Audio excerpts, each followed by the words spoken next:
নিজের পিঠ বাঁচাতে এবার অখিলেশ চৌধুরীর ঘাড়ে সমস্ত দোষ চাপিয়ে দিল ওই অভিজ্ঞান দত্ত। কি করবে এবার অখিলেশ চৌধুরী?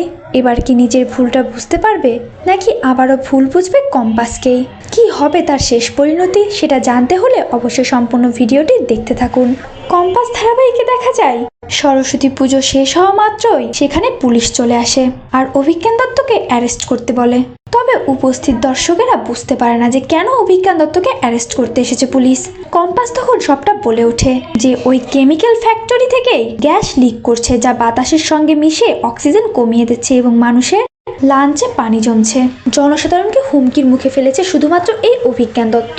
এমনকি তার এই ফ্যাক্টরির কোনো লিগ্যাল কাগজপত্রও নেই, সবটাই বেআইনিভাবে চলছে। আর সমস্ত প্রমাণ আমি পুলিশের হাতে তুলে দিয়েছি। অভিজ্ঞান দত্ত বলে ওঠে সবকিছু মিথ্যে। পুলিশ আর কোনো কথা না শুনে অভিজ্ঞান দত্তকে টেনে হিঁচড়ে নিয়ে যায় থানায় প্রেস মিডিয়ার লোকজন ঘিরে ধরে অভিজ্ঞান দত্তকে, তবে সে কোনো উত্তর না দিয়ে ভেতরে চলে যায়। এদিকে মোনালিসার মা তো ভীষণ খুশি, তবে মোনালিসা তার মাকে ভুল বোঝে।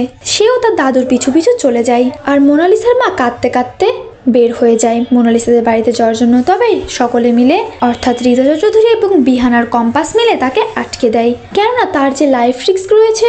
তবে সে বলে যে ওখানেই সে মাটি কামড়ে পড়ে থাকবে, কেননা তার স্বামী সন্তান সবাই তো ওখানেই রয়েছে। শেষ নিঃশ্বাস অব্দি সে ওখানেই বাঁচতে চায়। এদিকে মোনালিসা দেখা যায় পুলিশ স্টেশনে গিয়ে তো দাদুকে ধরে কাঁদতে কাঁদতে বলে ওঠে, দাদু আমি কম্পাসকে ছাড়বো না, ওর জন্য আজকে তোমার এই অবস্থা, তোমাকে আমরা ঠিক বের করে নিয়ে যাবো, বাবা এক্ষুনি আসছে। ঠিক তখনই সেখানে আবির দত্ত চলে আসে আর বলে, বাবা আমি সব থেকে ভালো লয়ার ঠিক করেছি তোমার কেস লড়ার জন্য। তবে অভিজ্ঞান দত্ত হুঙ্কার দিয়ে বলে ওঠে, আমার কেস আমি নিজেই লড়বো, দেখি আমাকে কে আটকে রাখে এই জেলে। অন্যদিকে দেখা যায় অখিলেশ চৌধুরী তো প্রচন্ড ভয় পেয়ে যায় আর মুক্তির কাছে এসে বলে ওঠে, মুক্তি এবার আমার কি হবে? ওই কম্পাস মেয়েটা সব শেষ করে দিল, এবার তো অভিজ্ঞান দত্ত আমার নামটাও বলে দেবে। তবে মুক্তি আশ্বাস দিয়ে বলে ওঠে, এমন কিছুই হবে না, ওই কম্পাসকে আমি ছাড়বো না। অন্যদিকে দেখা যায় বিহান, ঋতুজা চৌধুরী এবং কম্পাস বাড়িতে চলে যায়। সেখানে পুজোর আয়োজন করা হয়েছে। বিহানের কম্পাসকে নিয়ে রাগারাগি করতে থাকলে বিহান তখন বলে ওঠে, ওই লোকটা খুব খারাপ, ওনার জন্য এতগুলো মানুষ মৃত্যুর মুখে পড়েছে, এমনকি কম্পাসকেও সে রেল লাইনে বেঁধে রেখেছিল মেরে ফেলার জন্য। যা শুনে তো সকলে অবাক হয়ে যায়। বিহান বলে ওঠে, কম্পাসের লাইফ রিস্ক এখনো রয়েছে, তাই আমরা একটা প্রেস মিডিয়ার লোকজন ডেকেছি। ঠিক তখনই প্রেসের লোকজন সেখানে চলে আসে। এরপর কম্পাস পাবলিকদের হাতে সমস্ত প্রমাণ তুলে দেয়। তখন কম্পাস বলে, এই দেখুন সমস্ত প্রমাণ, অভিজ্ঞান দত্তই আসল কালপ্রিট, সেটা এখন সবাই জানতে পারবে। পরের দিন অভিজ্ঞান দত্তকে কোর্টে নিয়ে যাওয়া হয়। সেখানে অভিজ্ঞান দত্ত বলে ওঠে, এইসব সে করেনি, তাকে ফাঁসানো হয়েছে আর তাকে ফাঁসিয়েছে অখিলেশ চৌধুরী।